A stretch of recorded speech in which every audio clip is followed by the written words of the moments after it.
Hello hello. तो आज मैं आप लोगों के लिए लेके आ गया हूँ एक नया छोटा सा बढ़िया सा प्यारा सा चैप्टर।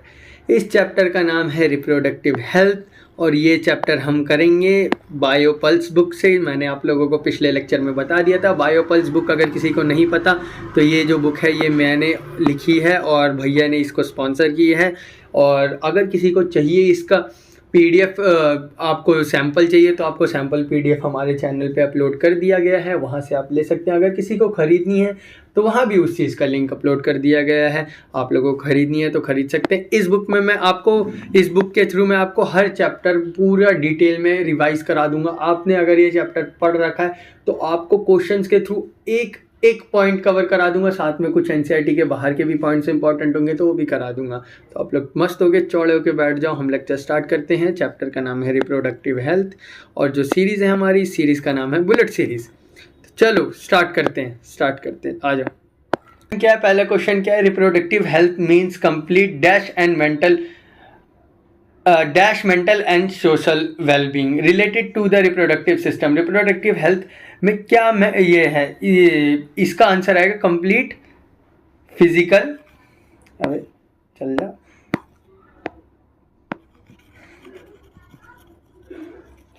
क्योंकि जो रिप्रोडक्टिव हेल्थ होता है वो फिजिकल और सोशल वेलबींग को बोलता है ना, सिर्फ और सिर्फ ये फिजिकल को नहीं, फिजिकल के साथ मेंटल सोशल सबको।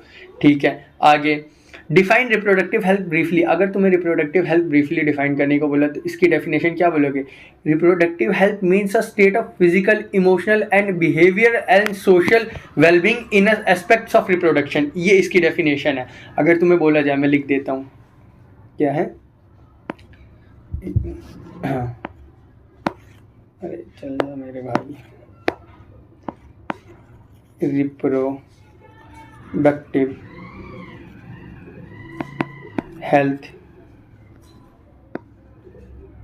मीन्स इसको ऐसे कर देते हैं ना, means a state of physical, emotional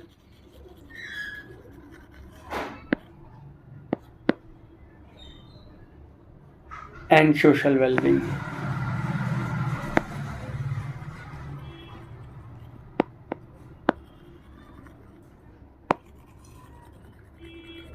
ये होता है हमारी रिप्रोडक्टिव हेल्थ का डेफिनेशन कि एक रिप्रोडक्टिव हेल्थ का मतलब क्या है? Physical, emotional and social wellbeing.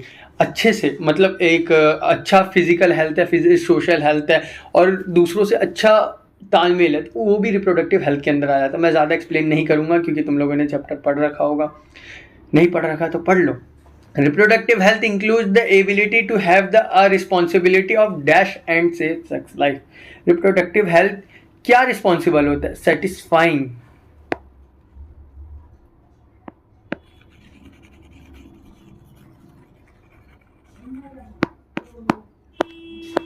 What is the primary aim of reproductive health education. Primary aim, अच्छा मैं ये बता रहा हूँ, मैं ना क्वेश्चन ऐसे लाया हूँ ना कि एनसीईआरटी में ना कुछ कुछ पॉइंट ऐसे होते हैं कि यार तुम लोग छोड़ देते हो या फिर वो भूल जाते हो, तो उसको मैं शॉर्ट आंसर के टाइप में ले आया ताकि वो याद रहे। What is primary aim of reproductive health education. Primary aim क्या है रिप्रोडक्टिव हेल्थ एजुकेशन का? To provide knowledge about reproductive organs, puberty, hygiene, contraception and prevention of STI. कि हमें नॉलेज दे कि रिप्रोडक्टिव ऑर्गन्स के बारे में, प्यूबर्टी के बारे में, हाइजीन के बारे में, कंट्रासेप्शन के बारे में और prevention of STI, sexually transmitted infection के बारे में। मैं लिख भी देता हूँ।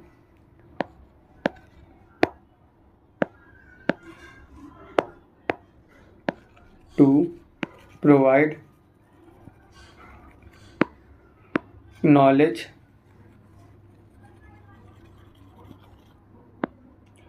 about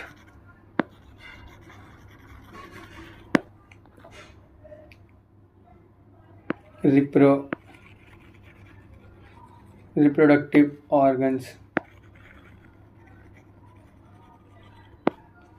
puberty,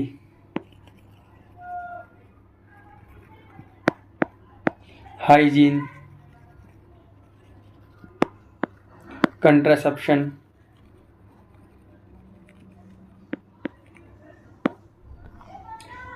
और prevention from STI।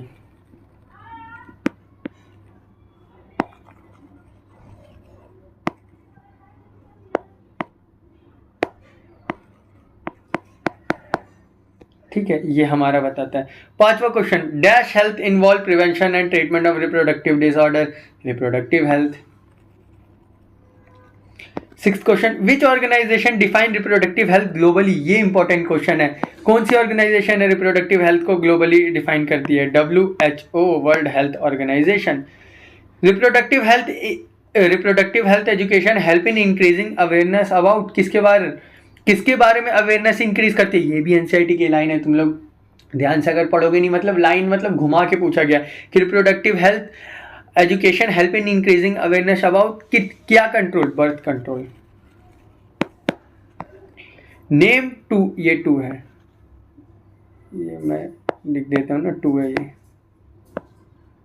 Name 2 component of reproductive health, 2 component क्या है रिप्रोडक्टिव हेल्थ के? 2 कंपोनेंट जो एनसीईआरटी लिखती है, maternal health and family planning.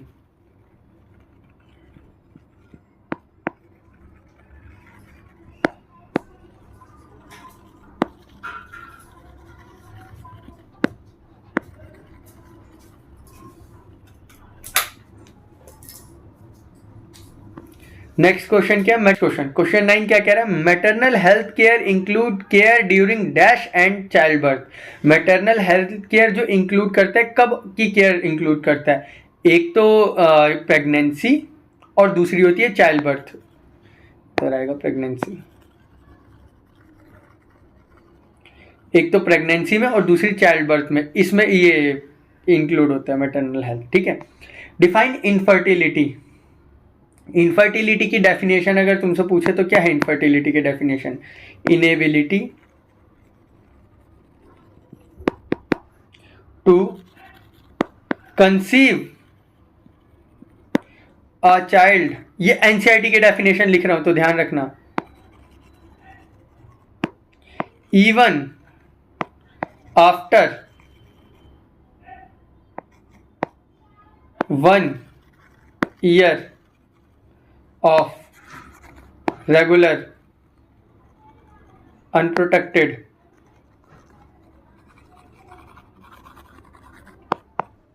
intercourse। मतलब अगर हम 1 साल तक बिना ये अनप्रोटेक्टेड इंटरकोर्स कर रहे हैं, उसके बाद भी कंसीव करने के एबल नहीं होते, तो उसको बोलते हैं इनफर्टिलिटी। कहीं कहीं जगह 2 साल भी लिखा है, 3 साल भी लिखा है। वैसे एनसीईआरटी में 1 साल तुम मान सकते हो। अगला क्वेश्चन है, ये हाउ है W, 1 मिनट इसको मिटा के सही कर देता हूँ। How does reproductive health contribute to population control? How does reproductive health contribute to population? इसका आंसर मतलब रिप्रोडक्टिव हेल्थ कैसे कंट्रीब्यूट करता है यार पॉपुलेशन कंट्रोल में? क्या मतलब कुछ एनसीईआरटी में लिखा होगा? तो एनसीईआरटी लिखती है कि lack of reproductive awareness can increase disease rate. कि यार देखो, अगर किसी को यार रिप्रोडक्टिव हेल्थ के बारे में नॉलेज नहीं है, तो यार वो अलग अलग STI से इन्फेक्ट हो सकता है। बर्थ कंट्रोल उसको नहीं पता होगा, अलग अलग इन्फेक्शन हो सकता है। पिल्स के बारे में नॉलेज नहीं पता, तो दिक्कत आ सकती है। अगर तुम्हें सिंपल, चलो मैं अपने लैंग्वेज में ही लिखवा देता हूँ, है ना। Lack of repro health awareness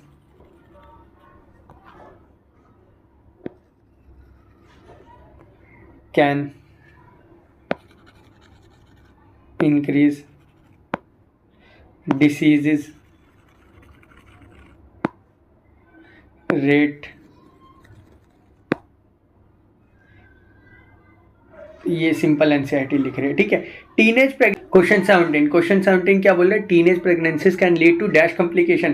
teenage pregnancy क्या कॉम्प्लिकेट कर देती है? Health complication. हेल्थ ही तो खराब होगी इनडायरेक्टली हमारी। अरे हाँ, what is role of family planning in reproductive health? Family planning का रोल क्या है? फैमिली प्लानिंग क्या अच्छा स्पेस, मतलब एक स्पेस की, एक बच्चे के बीच में कितना स्पेस होना चाहिए ये बताती है। इकोनॉमिक स्टेबिलिटी के बारे में, क्योंकि भाई अगर फैमिली प्लानिंग ढंग से नहीं है तो इकोनॉमिक अनस्टेबिलिटी भी हो जाती है, क्योंकि यार ज़्यादा चिल्ड्रन होंगे ज़्यादा अनस्टेबल हो जाएगा, तो वो सारी चीज़ें बताती हैं। तो अगर एनसीईआरटी की लैंग्वेज में लिखे, मैं देखो यार तुम्हें अपने लैंग्वेज में भी एक्सप्लेन करो, एनसीईआरटी के भी लैंग्वेज में एक्सप्लेन करो, तो वो चीज़ तुम लोग याद रखना, ठीक है। और यार ये आंसर नहीं आंसर है, ठीक है। It ensures spacing between birth and limit family size.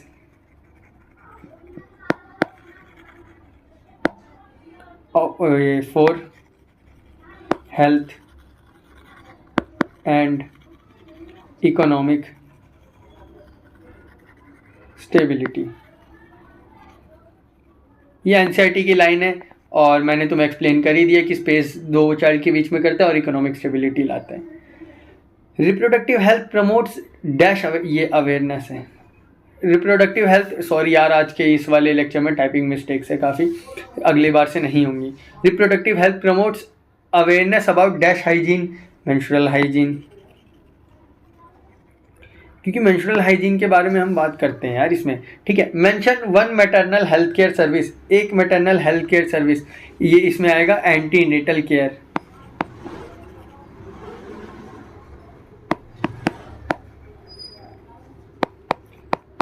ये आउट ऑफ एनसीईआरटी है, ये तुम छोड़ सकते हो। अब नेचुरल और आर्टिफिशियल कंट्रासेप्टिव मेथड, अब यार जो हम पढ़ रहे थे वो स्टार्टिंग एनसीईआरटी के, अब देखो मैंने 20-22 क्वेश्चन बनाए थे स्टार्टिंग के एनसीईआरटी से, ताकि यार तुम्हें दिक्कत ना हो, है ना।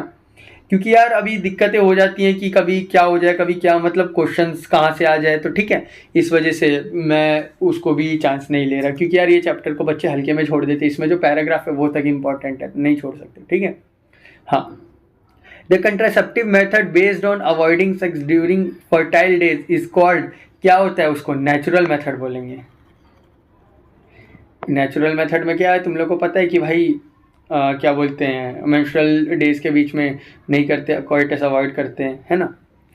What is the principle of rhythm method, rhythm method का क्या प्रिंसिपल है, it is based on avoiding intercourse during ovulation fertile period, जो मैंने बताया यार। नेचुरल, देखो नेचुरल मेथड या फिर रिदम मेथड एक ही है, एक ही चीज़ बोल सकते हैं, ठीक है। तो अगर इसका डेफिनेशन करें तो it is based on avoiding intercourse during the ovulation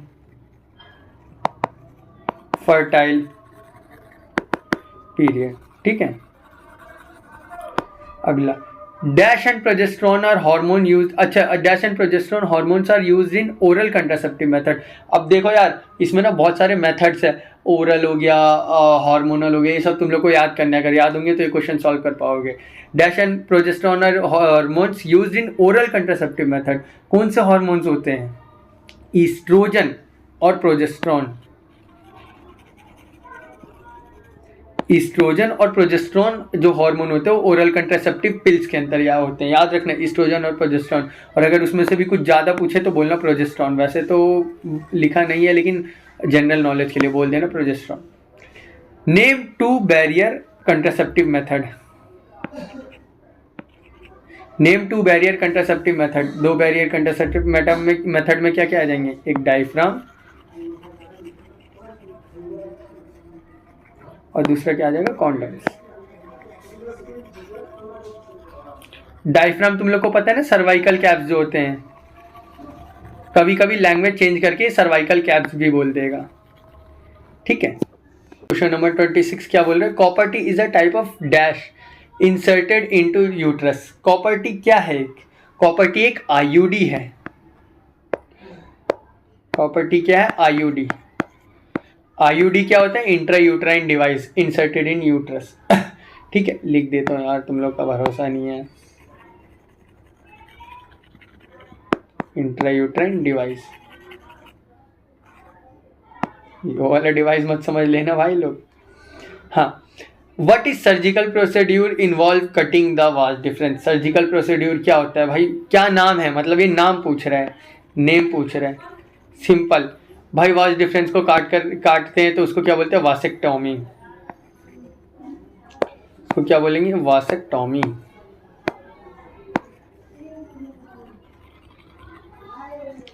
और दूसरी चीज वासेक्टोमी हो गई। और अगर हम फैलोपियन ट्यूब को काटते तो उसको बोलते हैं tubectomy.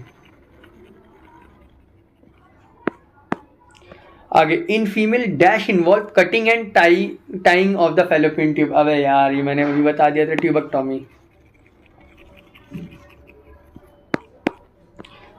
What is the lactational amenorrhea method of contraception. भाई ये अच्छा क्वेश्चन, वैसे तुम लोगों को पता होगा कि जनरली मैंने पिछले चैप्टर में बताया था, अगर एक लैक्टेटिंग फीमेल है, अगर उसका बच्चा हुआ है, अभी बर्थ हुआ है, उसका बेबी हुआ है, उसका नहीं मतलब उसका अभी बच्चा हुआ है, तो जनरली 6 महीने तक उसके अंदर कुछ हार्मोनल चेंजेस आते हैं, जिसके कारण अगर तुम कोइटस करोगे तो कंसीव होने के चांसेस नहीं होते, मतलब प्रेगनेंसी नहीं होगी। तो इसको बोलते हैं लैक्टेशनल एमेनोरिया। और इन 6 महीनों के दौरान ये मेंस्ट्रुएशन नहीं होती। तो ये लिखते हैं contraception based on absence of menstruation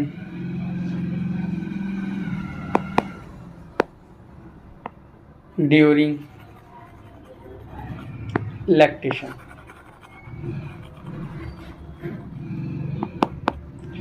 Condom is a dash method that also prevent STI. Condom क्या मेथड है जो STI प्रिवेंट करेगा, एक बैरियर मेथड है। How do oral contraceptive pill prevent pregnancy. अच्छा, ओरल जो कंट्रासेप्टिव पिल है तुम लोगों ने पढ़ा होगा, उसके अंदर क्या होता है, ईस्ट्रोजन और प्रोजेस्टेरोन। मैंने बताया था इसके अंदर क्या होता है, ये ईस्ट्रोजन और प्रोजेस्टेरोन। अब जो ये क्या करता है, अलग अलग काम होता है, ईस्ट्रोजन अलग काम करता है, प्रोजेस्टेरोन अलग अलग काम करता है इसमें, है ना। ये मैं आगे तुम लोग को बताऊंगा। बट हाँ, अब मैं तुम लोग को यहाँ भी बता देता हूँ यार, ये क्या करता है कि ओव्यूलेशन नहीं होने देता, और क्या करता है, alter uterine lining to prevent implantation. पहली चीज तो क्या करेगा, ओव्यूलेशन नहीं होने देगा। अगर बाई चांस ओव्यूलेशन हो भी गई तो यूट्रस को अनसुटेबल बना देगा इम्प्लांटेशन के लिए। बता देता हूँ, प्रिवेंट, सॉरी ये करेगा inhibit ovulation and make uterus unsuitable for implantation। ठीक है, next question, hormonal contraceptive prevent the release of dash. Hormonal contraceptive क्या प्रिवेंट करता है, रिलीज ऑफ ओवा या एग्स, इनको रिलीज नहीं होने देता। अगला question, diaphragm is a dash contraceptive method. Diaphragm एक कौन सा कंट्रासेप्टिव मेथड है, डायफ्राम है एक बैरियर मेथड। अबे 32, अच्छा यार 6 क्वेश्चन गायब है, कोई नहीं, मैं बाद में ले आऊंगा उसको 6 क्वेश्चन को, है ना, तुम लोग उसकी टेंशन मत लेना, ठीक है। आगे, name one hormonal contraceptive and other pills other than pill. एक हार्मोनल कंट्रासेप्टिव, अब मैंने तुम लोग को बताया पिल्स के अंदर ईस्ट्रोजन प्रोजेस्टेरोन होता है, लेकिन एक और हार्मोनल कंट्रासेप्टिव होता है पिल्स के अलावा, क्या होता है बताओ, हार्मोनल इंजेक्शन और इम्प्लांट। इंजेक्शन और इम्प्लांट, जो इम्प्लांट होते हैं ना, इसको best contraceptive, one of the best contraceptive method बोला जाता है। इसमें क्या करते हैं कि एक क्या बोलते हैं, हाथ पे या फिर अलग अलग जगह होती है, वहाँ पे इम्प्लांट्स डाल देते हैं, तो वो टाइम टाइम पे अपना हार्मोन्स रिलीज करता रहता है, ठीक है। हाँ, अच्छा मैं तुम लोगों को कुछ चीज़ बता देता हूँ जो क्वेश्चंस में था लेकिन यहाँ पे नहीं लिखा, तो मैं कुछ यहाँ पे चीज़ें बता देता हूँ। देखो, अगर तुम लोग को बोलेगा कि इमरजेंसी कंट्रासेप्टिव कितने दिन में लेना होगा, इमरजेंसी कंट्रासेप्टिव लेना होता है 72 आवर्स के बीच में, विद इन 72 आवर, 72 आवर के पहले, मतलब हाँ पहले लेना पड़ता है अनप्रोटेक्टिव कोइटस के कारण, ठीक है। ये चीज़ हो गया। अब जैसे जो एक स्पर्मिसाइड्स के बारे में पढ़ना होता है, स्पर्मिसाइड्स क्या होता है, स्पर्मिसाइड क्या होता है कि जो स्पर्म की मोटिलिटी होती है उसको खत्म कर देते हैं, या तो स्पर्म को पूरा ही खत्म कर देंगे या तो उसकी मोटिलिटी खत्म कर देंगे। तो स्पर्मिसाइड के बारे में भी लिख देता हूँ। क्या करते हैं, या तो मोटिलिटी खत्म करेंगे या तो फिर क्या करेंगे, स्पर्म को ही खत्म कर देंगे।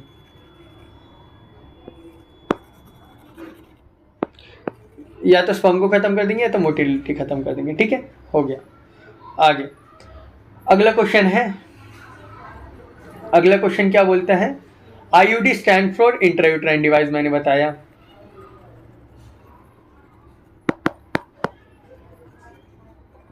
What is purpose of family planning, family planning का पर्पस क्या है यार, to regulate birth and promote healthy family size, to regulate birth. यार ये सोच रहे होगे ना तुम लोग को, simple simple family planning question, यार भाई घुमा के पूछ देते हैं, मैं इसलिए बोल रहा हूँ कि क्वेश्चंस में दे रखा हूँ, तो याद रखना। क्योंकि हम लोग तो ठीक है यार, हार्मोन से सब पे फोकस करते, करना भी चाहिए, बट उन पे भी थोड़ा करना चाहिए यार। अब एंटी का कुछ पता नहीं है ना, and promote healthy family size, ठीक है। अबे 42 क्वेश्चन गायब है भाई, क्या बात है, ठीक है यार। Assisted reproductive technologies, assisted reproductive technologies ART होती है, इसमें IVF आता है। IVF का फुल फॉर्म क्या होता है, इन विट्रो फर्टिलाइजेशन, ठीक है। वट है ये, वट इज ICSI, अच्छा एक चीज बताता हूँ, ICSI होता है इंट्रासाइटोप्लाज्मिक स्पर्म इंजेक्शन। अब क्या होता है कि जो स्पर्म होता है ना, उसकी मोटिलिटी भाई बिल्कुल ही खत्म हो जाती है, या तो अगर किसी का स्पर्म काउंट बहुत कम है, बहुत कम, अगर किसी का स्पर्म काउंट 200 मिलियन से भी कम है, तो उसके लिए, या फिर मोटिलिटी कम है, बहुत कम है, तो उसके लिए क्या करते हैं हम, जो स्पर्म होता है ना उसको डायरेक्ट एग में इंजेक्ट करते हैं, और इसको बोलते हैं इंट्रा साइटोप्लाज्मिक स्पर्म इंजेक्शन, ठीक है। ये हो गया। अगला क्वेश्चन, फर्टिलाइजेशन, अच्छा यार सॉरी नंबरिंग ना थोड़ा गलत हो रखा है, तो उसके लिए मैं माफ़ी चाहता हूँ। अगला question, fertilisation outside the body is called fertilisation, outside अगर बॉडी को फर्टिलाइजेशन करे तो इन विट्रो, ये इन विट्रो फर्टिलाइजेशन। देखो यार मैं तुम्हें बताता हूँ, अगर जैसे स्पर्म लिया, एग लिया, बाहर फर्टिलाइज कराया और जाइगोट बनाया, ठीक है, तो इसको बोलेंगे इन विट्रो, ठीक है। अगर हमने ये जो फीमेल का यूट्रस है, अगर स्पर्म को भी यहां भेजा और एग को भी यहां भेजा और अंदर फर्टिलाइजेशन कराया, तो इसको बोलेंगे इन वीवो, ठीक है। तो मैं बताते चल रहा हूं, है ना, अगर किसी को कंफ्यूजन थी तो क्लियर हो गई होगी।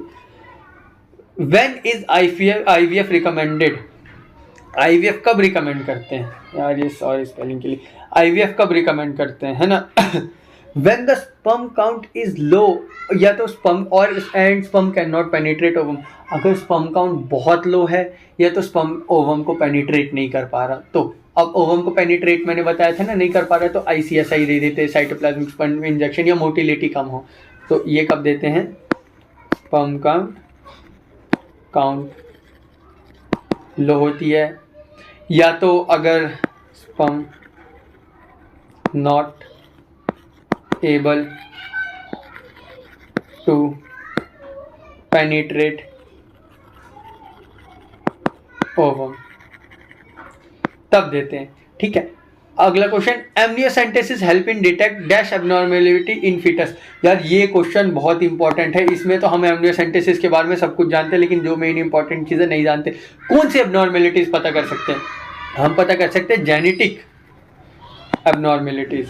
What does cryopreservation mean? इन क्रायो प्रिजर्वेशन का मतलब क्या है? अब क्या हो गया है कि हम ना क्या करते हैं कि अपने एग्स या तो कभी कभी एम्ब्रियो भी बहुत लो टेम्परेचर पे फ्रीज करा के स्टोर कर लेते हैं, क्योंकि यार आजकल की जनरेशन यही कर रही है कि यार लाइफस्टाइल बहुत बिजी हो चुका है।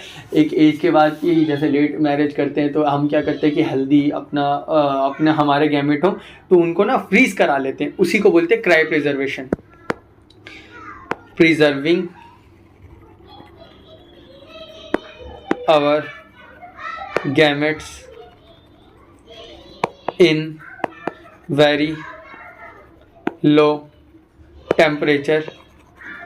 और जनरली हम क्या करते हैं, लिक्विड नाइट्रोजन में करते हैं। उसका टेम्परेचर पता है कितना होता है? पता है? बताओ भाई, मेरे बोलने से पहले कमेंट करो। -273 केल्विन। ठीक है, या डिग्री सेल्सियस, सॉरी भूल गया यार, इसका तुम लोग देख लेना है ना। Gift stand for, gift gift gift gift gift, ये इंपॉर्टेंट क्वेश्चन है। Gift stand for gamete intra fallopian transfer. मैंने तुम्हें बोला ना, मैं सब चीज एक एक चीज इसमें भाई होगा तुम्हारा कवर, तुम बस थोड़ा सा शांति से देखते जाना है लेक्चर, इसके अंदर भाई पूरा सब कुछ कवर है। अब गिफ्ट में, अभी जैसे तुम सोच रहे होगे कि भाई कंट्रासेप्टिव के क्वेश्चन छूट गए, आगे भी हैं question.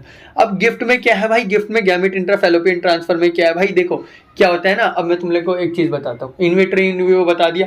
Gamete intra fallopian transfer तुम लोग समझ रहे होगे, गैमेट लेते हैं या तो एग ले लिया या तो स्पर्म ले लिया। ठीक है, हाँ स्पर्म ही मेजर लेते हैं। तो इसको क्या करते हैं कि हम फैलोपियन ट्यूब या फिर स्पर्म ओवम ही मान लो, हाँ इसमें क्या करते हैं, हाँ हम गैमेट इंट्रा फैलोपियन ट्रांसफर थे, इसमें क्या करते हैं हम, या तो फीमेल का एग और मेल का स्पर्म लेते हैं, है ना। इन दोनों को क्या करते हैं हम फैलोपियन ट्यूब में, इन दोनों को फैलोपियन ट्यूब में हम डाल देते हैं। जैसे ये फैलोपियन ट्यूब है, इसमें डाल दिया और इसके अंदर हम ये फर्टिलाइजेशन करवाते हैं, और ये फैलोपियन ट्यूब में करवाते हैं, इस वजह से इनका फैलोपियन ट्रांसफर है। और ये गैमेट को करवाते हैं, इसलिए गैमेट इंट्रा फैलोपियन ट्रांसफर है। ठीक है, क्वेश्चन 50 क्या कह रहा है? Name one ethical concern related to ART। अच्छा तुम लोगों ने देखा है ना असिस्टेड रिप्रोडक्टिव टेक्नोलॉजी, इससे कुछ एथिकल कंसर्न भी आते हैं। एथिकल कंसर्न क्या आते हैं कि भाई क्या दिक्कतें हो सकती हैं, मतलब लोग गलत के लिए कैसे यूज़ कर सकते हैं, गलत कामों के लिए।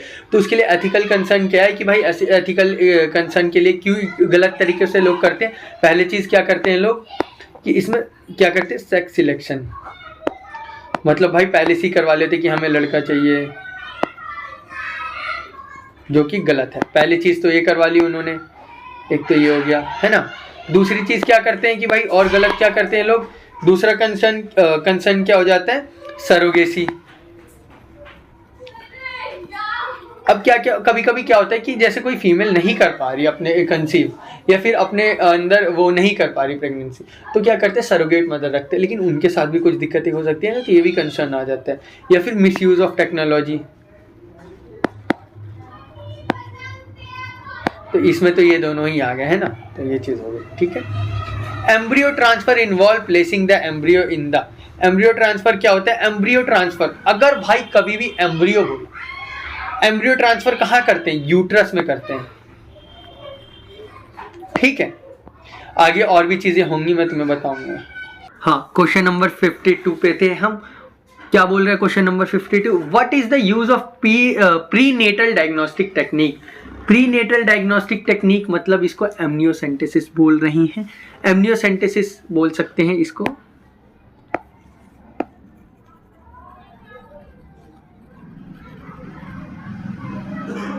एमनियोसेंटेसिस है।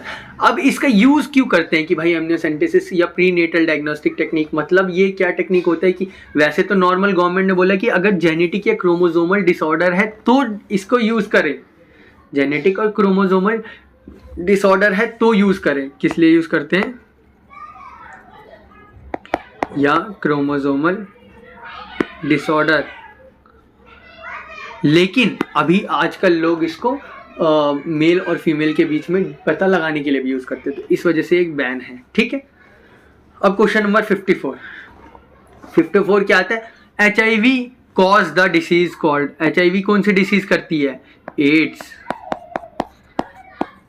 अब ये याद रखने की भाई HIV एड्स करती है, भाई एड्स एक डिसीज है, HIV नहीं। HIV एक इन्फेक्शन, वायरस का नाम है, ह्यूमन इम्यूनोडेफिशिएंसी वायरस।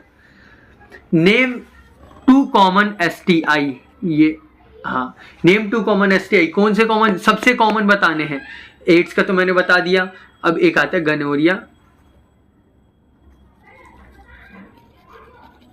एक आता है सिफिलिस,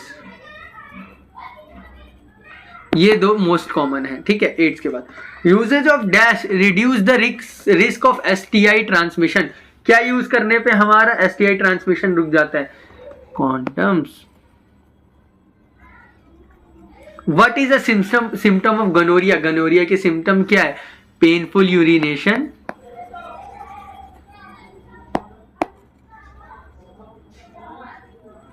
मतलब यूरिनेशन करने में दिक्कत, मतलब हम अगर बाथरूम करेंगे उसमें बहुत तकलीफ होगी, या फिर पस डिस्चार्ज,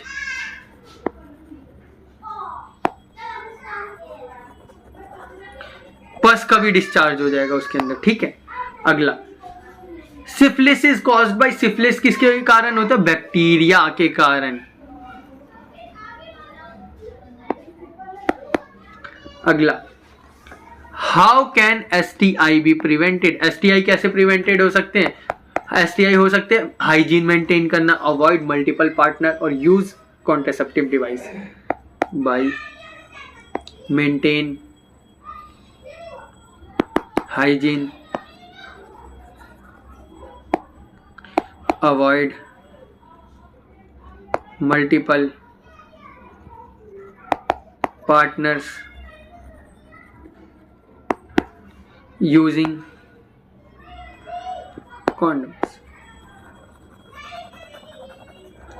ठीक है। HPV infection link to dash cancer, HPV में बताता हूं, HPV का मतलब होता है human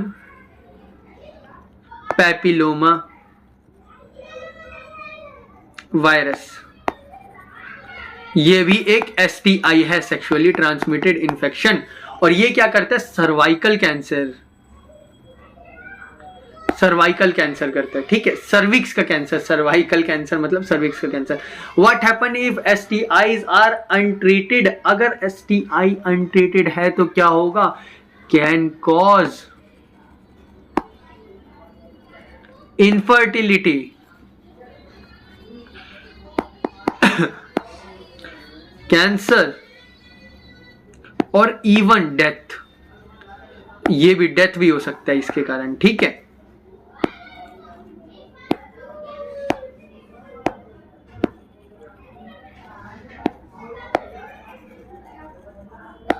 herpes is a dash disease with no cure. अच्छा ये बात ध्यान रखना भाई, एड्स का भी क्योर नहीं है, हर्पीज का भी क्योर नहीं है। तो हर्पीज कौन सी डिसीज है? बैक्टीरियल डिसीज है ना, बैक्टीरियल, बैक्टीरियल नहीं होती, वायरल डिसीज होती है। ये जो मैं बता रहा हूँ, देखो एनसीईआरटी या बाहर बहुत जगह ना बहुत सारी डिसीजेज है कि हर्पीज ये वो, तुम्हें मैं जितना बता रहा हूँ ना सिर्फ उतनी डिसीज याद रखनी, कोई भी फालतू चीज याद नहीं रखनी, ठीक है। एक वायरल डिसीज है।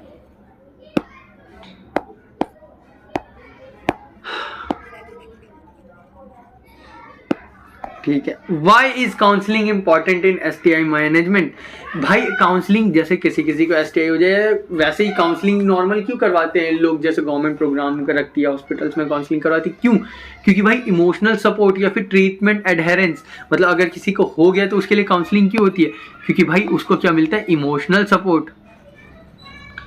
क्योंकि यार तुम लोग को पता है भाई समाज कैसा है यार, उसको मजाक उड़ाएगा, तो यार इस वजह से नहीं करना चाहिए। अगर किसी को हो गया तो उसको इमोशनल सपोर्ट करो, क्योंकि यार इंसान बीमारी से लड़ रहे हो, तुम सपोर्ट करोगे तो यार अच्छा लगेगा ना। अब तुम वैसे उसको चिढ़ा रहे हो तो यार वो बेचारा वैसे ही बीमारी से लड़ रहा है तो और परेशान होगा। एंड प्रमोट ट्रीटमेंट एडहेरेंस, मतलब क्या करता है कि ट्रीटमेंट, अगर कोई इमोशनल सपोर्ट करते हो, अच्छा ट्रीटमेंट हो और ट्रीटमेंट उसको अच्छा सूट करता है। कभी कभी ऐसा होता है काउंसलिंग करवाने के दौरान हमें पता चलता है इसका और अच्छा इलाज कहाँ होगा, तो ये ठीक है। अगला क्वेश्चन, अब एमनियोसेंटेसिस पे आ गया क्या? हाँ चलो ठीक है।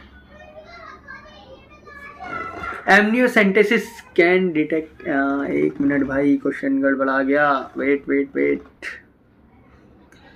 भाई एमनियोसेंटेसिस के कुछ क्वेश्चन मिसिंग है, इसके अंदर कुछ क्वेश्चन मिसिंग है। चलो मैं तुम्हें, क्वेश्चन तो मिसिंग है लेकिन उस क्वेश्चन में क्या क्या समान है मैं एमनियोसेंटेसिस के बारे में बता देता हूँ।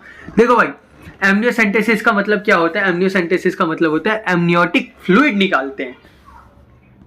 एमनियोटिक फ्लूइड कहाँ से निकालते हैं? एमनियोटिक सैक से। क्या होता है? रिमूवल ऑफ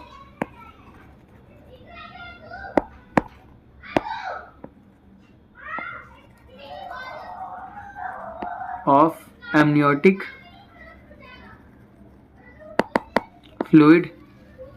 एमनियोटिक फ्लूइड निकाल लिया हमने, ये होता है एमनियोसेंटेसिस। अब एमनियोसेंटेसिस हम क्यों करते हैं यूज? एक मिनट।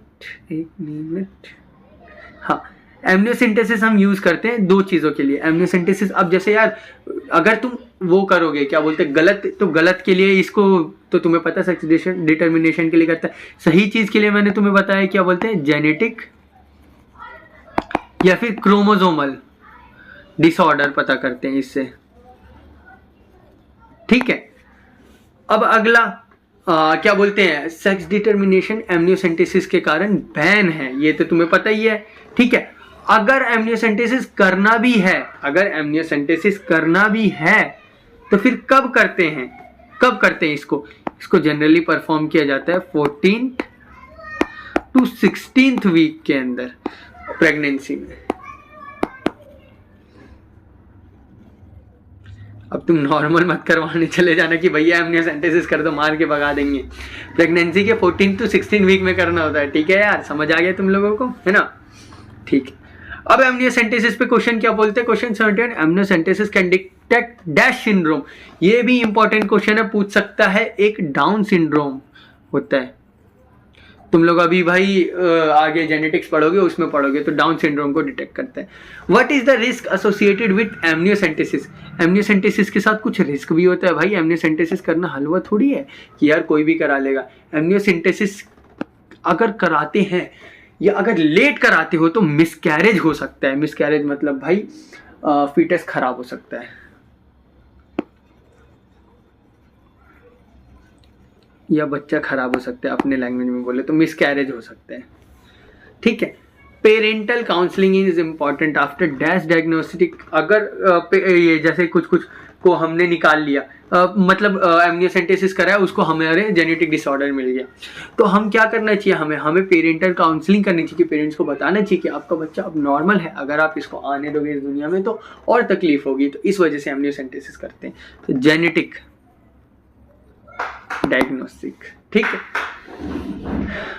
74 क्या बोल रहा है, name one ethical principle in reproductive health. Reproductive health के अंदर एक एथिकल प्रिंसिपल क्या है, respect for life and equality.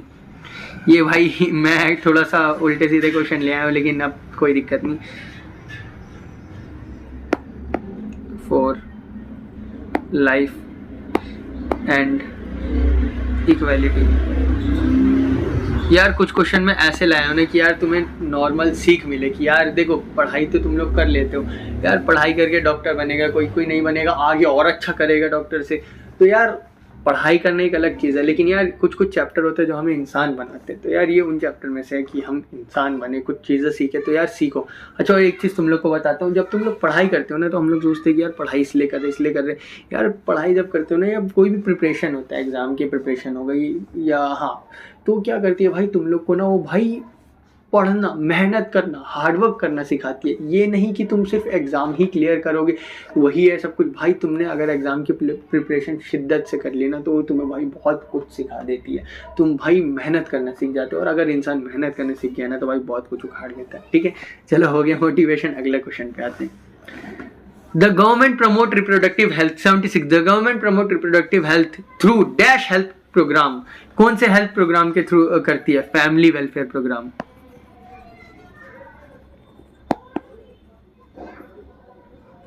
Name one NGO working in reproductive health, कौन सी एनजीओ रिप्रोडक्टिव हेल्थ में वर्क कर रही है?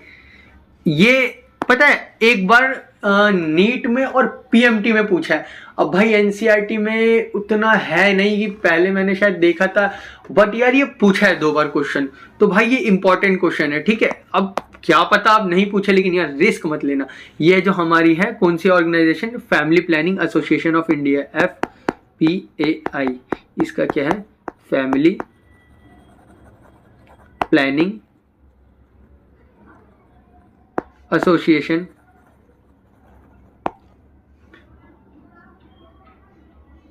ऑफ इंडिया, ठीक है। अगला question, family welfare programme focus on birth and dash maternal health, ये किस पे फोकस करती है? बर्थ कंट्रोल, ये birth control and maternal health पे फोकस करती है, ठीक है। अगला क्वेश्चन आते हैं। अगला क्वेश्चन क्या है? What is role of medical termination of pregnancy act, MTP act. भाई एनसीईआरटी के अंदर एक छोटा सा पैराग्राफ दिया गया है, बहुत इंपॉर्टेंट पैराग्राफ है, बहुत ज्यादा इंपॉर्टेंट पैराग्राफ है, तो वो तुम लोग छोड़ नहीं सकते। क्वेश्चन 79 क्या बोल रहे हैं? What is role of medical termination of pregnancy act, MTP act, क्या इसका रोल है? इसका रोल क्या है कि भाई पहले बहुत ज़्यादा एमनियोसेंटेसिस हो रहा था और भाई लोग अपना पता लगा ले रहे थे कि बॉय है गर्ल है, फिर यार तुम्हें पता है कि भाई गांव या फिर बहुत सारे जगह ऐसे कि फीमेल फिटिसाइड को किल कर दिया जाता था, तो ये गलत चीज़ हो रही थी। तो 2017 में, कब? 2017 में एक MTP अमेंडमेंट एक्ट आया। अरे क्या हो रहा है यार, चलो लिख देता हूं। 2017 में एक एक्ट आया, मतलब 2017 में अमेंडमेंट एक्ट आया, और वो क्या बोलता है कि मेडिकल टर्मिनेशन ऑफ प्रेगनेंसी अगर तुम्हें करना है, ये मैं अलग से बता रहा हूं मेन चीज, अगर तुम्हें मेडिकल टर्मिनेशन ऑफ प्रेगनेंसी करना है तो अगर तुम 12 हफ्ते के अंदर करते हो तो तुम्हें सिर्फ वन रजिस्टर्ड मेडिकल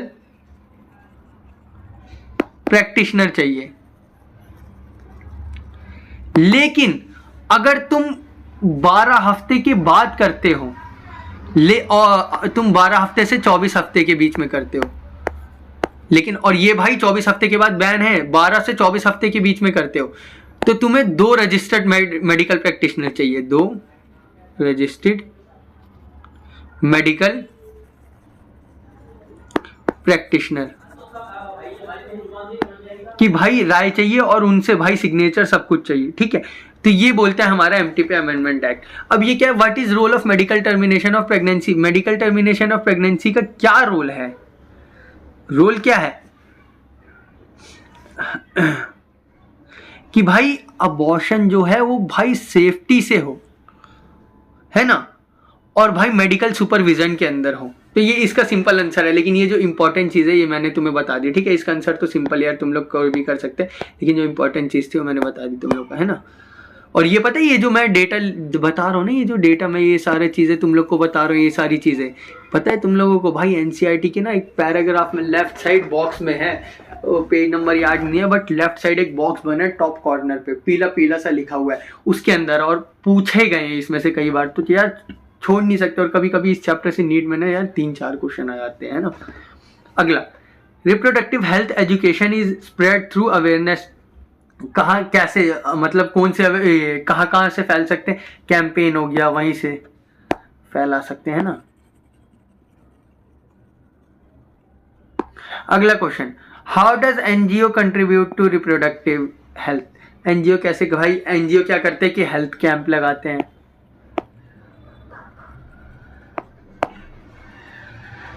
और क्या करते हैं एनजीओ? काउंसलिंग करते हैं। तो इसी के वजह ऐसे ही कर करके ये अपना प्रोग्राम करते हैं, ठीक है। Maternal mortality can be reduce by improving dash care. देखो मैटरनल मोर्टिलिटी का मतलब होता है जो फीमेल्स बर्थ के दौरान बर्थ दे रही होती हैं, चाइल्ड बर्थ दे रही होती है, तो उसके दौरान एक्सपायर हो जाती है, तो उसको हम कैसे रोक सकते हैं?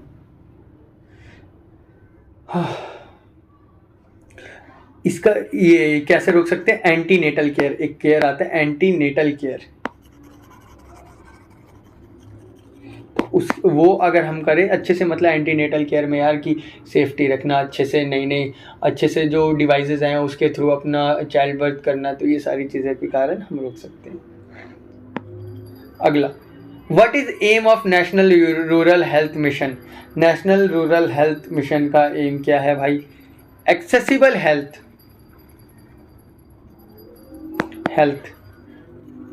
सबको मिले टू रूरल एरियाज, मतलब गांव में भी भाई अच्छी हेल्थ सबको मिले। Legalisation of MTP health prevent unsafe, legalisation of MTP health prevent unsafe abortion. तो पहले मैंने बताया था ना कि भाई अबॉर्शन कर देते थे जो सेफ नहीं होता था, अब भाई वो एक्ट आ गया, तो भाई 12 हफ्ते वाला पता है, एक मेडिकल प्रैक्टिशनर, और 12 से 24 हफ्ते क्या हो गया, तो 2 medical practitioner. How does government support family planning? Government कैसे फैमिली प्लानिंग सपोर्ट करती है उनको भाई? सब क्या बोलते हैं कि अगर कम बच्चे हैं तो उनको इंसेंटिव देती है by providing incentives to small families, और वो देती है क्या बोलते हैं कॉन्ट्रासेप्टिव, गिविंग कॉन्ट्रासेप्टिव, ये सारी चीज़ों के से हेल्प करती है। Population stabilisation aim to balance birth and death rate.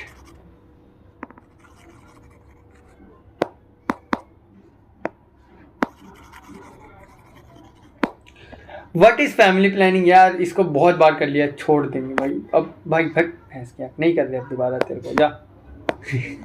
अबे यार भाई, तो increase age of dash help in population control, increase age of marriageable age, sorry increase age of dash help in population control, increase age of marriage. अगर जैसे हम marriage की as बढ़ा दे तो यार पॉपुलेशन कंट्रोल आ जाएगा ना, अगर जल्दी शादी कर दे ज़्यादा बच्चे, यार ये क्या है यार, छोड़ो, तुम लोगों को पता ही होगा। Name one permanent contraceptive method. कौन सा परमानेंट कंट्रासेप्टिव मेथड है? मैंने बताया था ट्यूबेक्टॉमी। मैंने बोला ना यार क्वेश्चन थोड़े मिक्स हो रखे हैं, लेकिन ये नहीं कि क्वेश्चन कहीं कम है, अभी कॉन्ट्रासेप्टिव से भी आने लगे ना, एंड वासेक्टॉमी।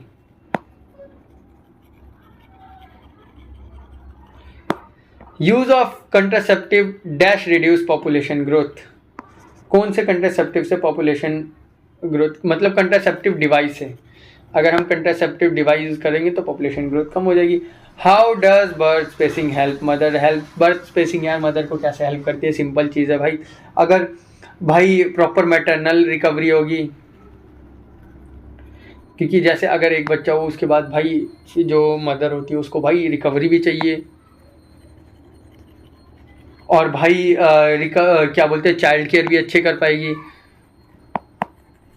अब मान लो भाई एक अभी फीमेल उसने बच्चा दिया, फिर वो प्रेग्नेंट हो गई, फिर उसने दोबारा 9 मंथ्स बाद बेबी डिलीवर किया, तो बच्चों के बीच में 1 साल का गैप आ जाता है, तो चाइल्ड केयर नहीं हो पाता ना यार, तो ये सारी चीज़ें होती हैं। आता है क्वेश्चन क्या बोल रहा है? Population stabilisation contributes to sustainable. ये एनसीईआरटी का एक अच्छा क्वेश्चन है, इंपॉर्टेंट क्वेश्चन है, इसको हम थोड़ा सा भूल जाते हैं लेकिन क्वेश्चन अच्छा है। तो population stabilisation contributes to sustainable development. What is responsible parenthood? यार ये भी कर लिया, एक अच्छा पेरेंट कैसे होता है? Family planning help to reduce, क्या होता है भाई? पॉपुलेशन बर्डन, पॉपुलेशन, सिंपल यार। How can education influence? यार ये भी कर लिया। फर्टिलाइजेशन यूजुअली अकर, ये इंपॉर्टेंट, अब आए ना अच्छे क्वेश्चन भाई, तगड़े तगड़े। फर्टिलाइजेशन यूजुअली कहाँ होता है? Fallopian tube.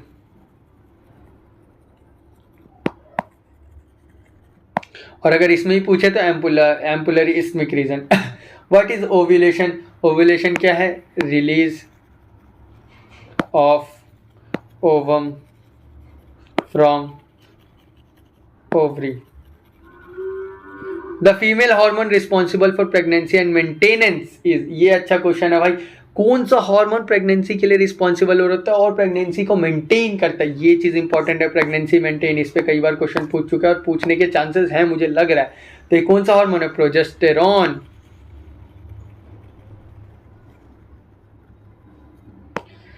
अगला question, where are sperm produce, sperm कहाँ प्रोड्यूस होते हैं भाई, तुम लोग को पता है, मैंने पिछले चैप्टर में बताया, seminiferous tubule.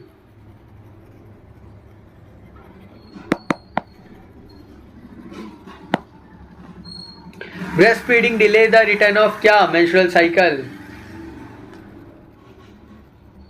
Name the male reproductive hormone, male reproductive hormone कौन सा होता है, टेस्टोस्टेरॉन।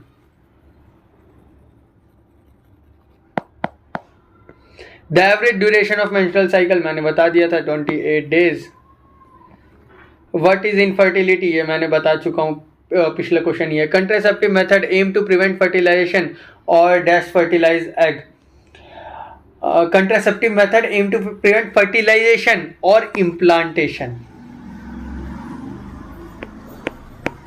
इम्प्लांटेशन या फर्टिलाइजेशन दोनों को रोकते हैं। What is function of IUD, अच्छा क्वेश्चन है। आईयूडी क्या करता है, आईयूडी इम्प्लांटेशन रोकेगा, implantation of zygote in uterus, prevent, ये अच्छा क्वेश्चन है, implantation of zygote in uterus. अरे यार,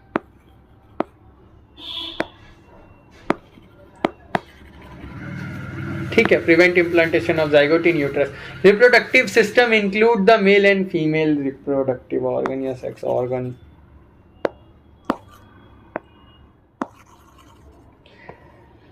what is social aspect of, यार बहुत बार पूछ लिया। Proper reproductive health reduce the spread, 109 question. Proper reproductive health reduce the spread of dash infection, कौन से इन्फेक्शन को रिड्यूस करता है भाई, कौन से एसटीआईज को, सेक्सुअली ट्रांसमिटेड इन्फेक्शन,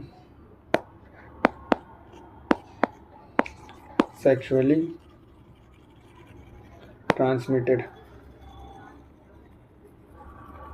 ठीक है।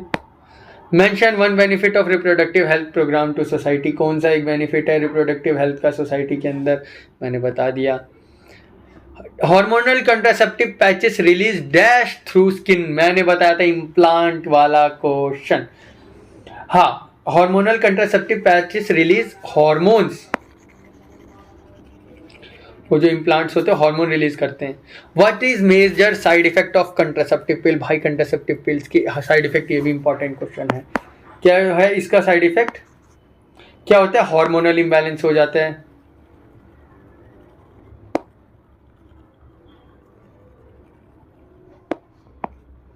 वेट गेन हो जाता है,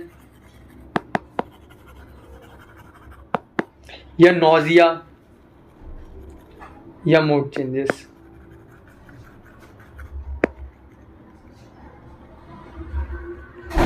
ये हो गया। Female condom are made of, ये किससे बनता है, लेटेक्स, ये भी इंपॉर्टेंट क्वेश्चन है, अच्छा क्वेश्चन है। हाउ डज कॉपर टी,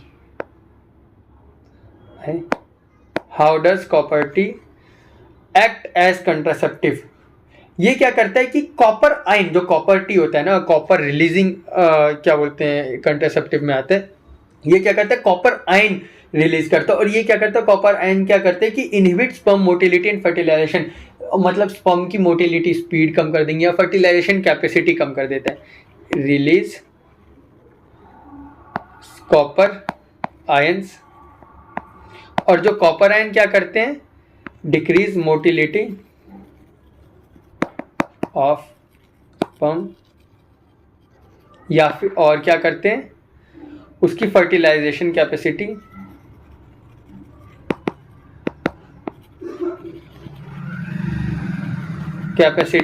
कम कर देते हैं। The rhythm method is based on dash cycle, rhythmic method होता है कौन से साइकिल पे, menstrual.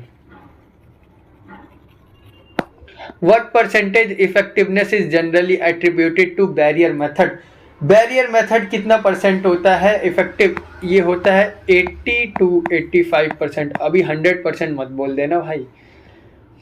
ART help couple suffering from dash term for inability to conceive. ART किस लिए हेल्प करता है? इनफर्टिलिटी में। अब जो प्रॉपर ही इनफर्टाइल है तो यार उसके लिए अलग मेथड्स होते हैं, ठीक है। What is gift in ART? अच्छा सुनो, जिफ्ट का मतलब क्या होता है? जिफ्ट का मतलब होता है जाइगोट इंट्रा फैलोपियम ट्रांसफर। अच्छा मैंने तुम्हें बताया था ना कि ये क्या बोलते हैं, ये पहले गैमेट को ट्रांसफर कर रहे थे गिफ्ट, गैमेट इंट्राफैलोपियन ट्रांसफर था। अब यहाँ क्या हो रहा है? जाइगोट, यहाँ पे ओवम और स्पर्म का मेल करा देते हैं, इससे क्या बनता है? जाइगोट बनता है।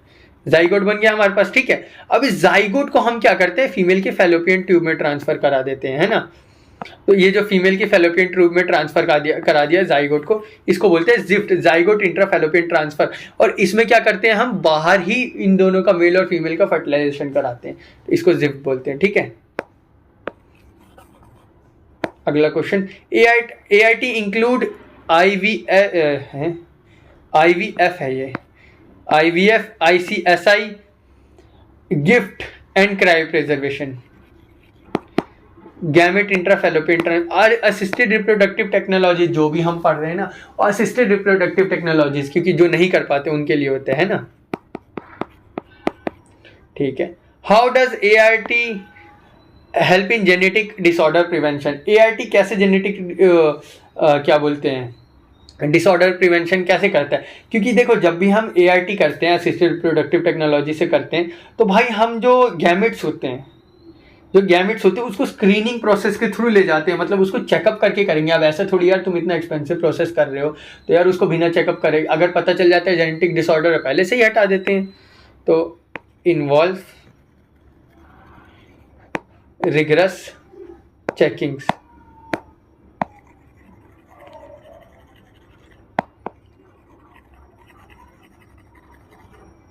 And screening.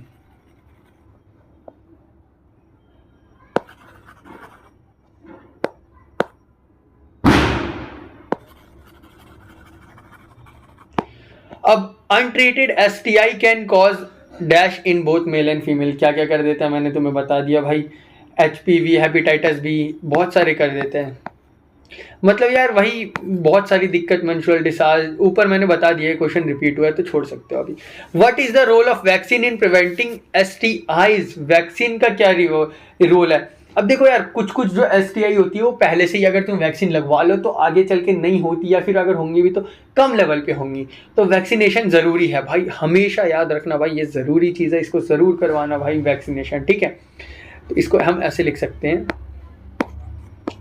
Vaccine help in prevent cervical infection और भी चीज़ें में, है ना। HPV vaccine help in prevent, sorry ये क्या था? हेल्प इन, ये क्या था? Vaccine help in preventing STI, ठीक है। ये सारी चीज़ें हो गई। अच्छा, HPV vaccine help in human papilloma virus, मैंने क्या बोला था? कौन सा इन्फेक्शन होता है? सर्वाइकल। कौन सा इन्फेक्शन होता है? Cervical. Name viral STI, viral कौन सा? Viral STI sexual transmitted infection कौन सा? एक HIV या फिर एड्स बोल लो, या फिर इसको बोल लो genital herpes.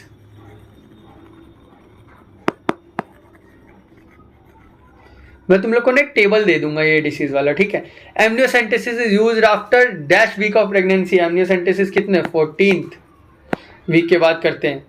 Ethical issue, parental, ये भाई कुछ भी छोड़ सकते हो। रोल ऑफ गवर्नमेंट NGO, ये छोड़ सकते हो। 120 awareness contraceptive use in high through, ये भी छोड़ सकते हो, कोई दिक्कत नहीं है। Mention one government help reducing maternal, भाई ये भी छोड़ सकते हो। एजुकेशन क्वेश्चन क्या बोलता है? Education and awareness help delay dash marriage, early marriage, जल्दी मैरिज हम डिले कर सकते हैं। मतलब यार बचपन में अगर शादी कर देते वो सब चीज़ डिले कर सकते हैं। तो इसी के साथ हमारा चैप्टर ख़त्म होता है। छोटा सा चैप्टर है यार, तुम लोग को जितने पॉइंट्स होता है वो मोर देन इनफ है भाई। कुछ बाहर की चीज़ें भी थी, इतना कर लो तुम लोग के लिए ख़त्म है, कुछ नहीं करना यार। होप से तुम लोग को चैप्टर अच्छा लगा होगा, समझ आया होगा। तब तक चलो यार, बाय बाय।